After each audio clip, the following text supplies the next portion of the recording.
I don't think you can win in the NFL running this kind of offense throughout. Like, to get to where the Cardinals want to be, I think this is a training wheel offense. And I also think, Bo, like it doesn't support taking Marv 4th overall. Like this offense. Yeah. Like the offense plays a role for this team as a whole, as far as in keeping in sustaining drives. Like the defense has benefited from this offense, regardless if you want to give it credit. Like it doesn't benefit it enough from it putting up the amount of points necessary, especially within the last couple of weeks, to win football games, to truly. But it's played complementary football to where this undermanned defense can stay fresh, can stay on the sideline, and prepare for what it's about to go back out there for another defensive series. Like the establishing the run and controlling and moving the football down the field, like that plays a role into what they want to do. I think that this is growing pains to me. Like I don't envision this as Petzing is inadequate to the point where he can't do the job. I see this is a rhythm and timing offense that is slumping right now, is struggling right now. Yeah, 100%. I don't disagree that that's what's happening. Like, and you've got two receivers that are your primary targets that have played in the NFL a year and a half, and Michael Wilson and Marvin Harrison Jr.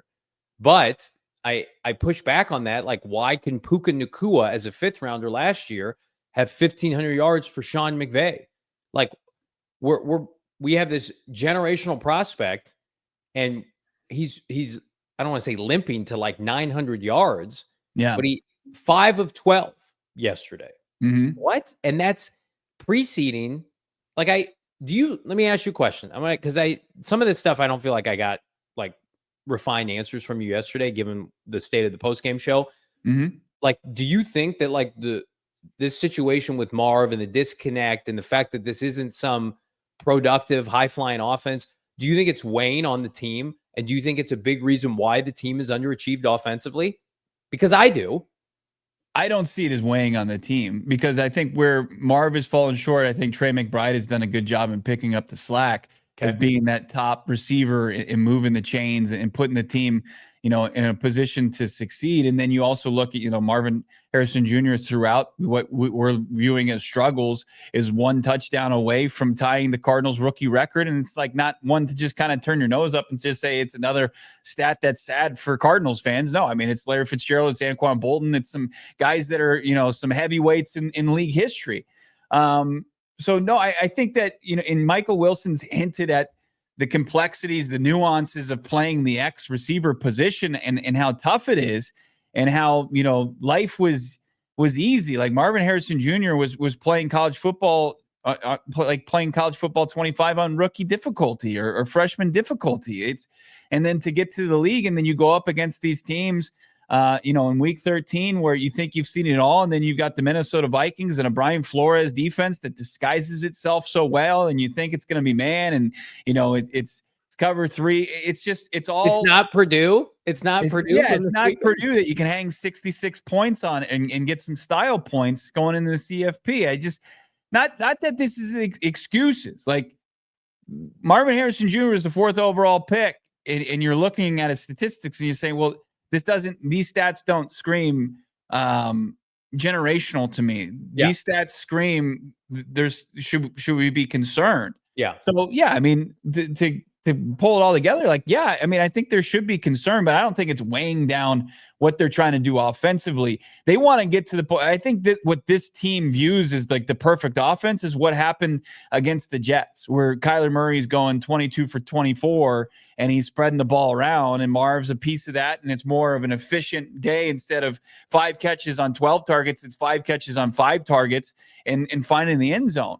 So, I asked Jonathan Gannon about where the disruption was on that, because you look at this receiver who did find the end zone for his 7th touchdown, but you saw he was, every time you threw his way, or the times you threw his way, they were far more efficient as far as not letting him get the football. Like, David, if we could play this, Jonathan Gannon on how the Vikings were able to kind of keep the ball from going to Marvin Harrison's into his hands every time. They played a little bit differently on him too, a little bit. Not on him, just in general. I thought that they played a little bit more man than we were expecting. Yeah, I think it's just the rhythm and details of the passing game and making plays. And a couple times I thought he had some opportunities and the ball didn't go up to him. You know what I mean? And you'd like to see the ball go up to him for a number of reasons. You know what I mean? Not pointing blame at anybody. It's just the ball didn't find him. But when the ball finds him, he has a chance to make plays. So we'll keep looking at everything, making sure that we're putting him in the right spots, that he feels really good about what he's doing with the quarterback, that he feels really good about what's going on. You bring up good points, and I think that in a traditional sense, it's okay to be like working through some stuff. This is a transition season. When the division has imploded and your defense is ahead of schedule, ain't nobody want to hear about, well, the offense, they're just working some things out. My man, it's December. Like if we're talking about this defense and they're fledgling, people are going to be like, you know what? Wait till we get pass rushers and defensive linemen. No. The defense is doing its job. The division is in shambles. It's winnable, right? And they can still win it. And then you got all the money and all the resources, back-to-back first-round picks on this offense, James Conner, Trey. The best players on the team are on the offense. And you've got one touchdown post by. Like what you're saying, optically, it checks out. But nobody wants to hear that today. People want to say, the offense, make your money, score points, win this division. Yeah. It's there for you to win, Cardinals. I want to know who I can be angry at, right?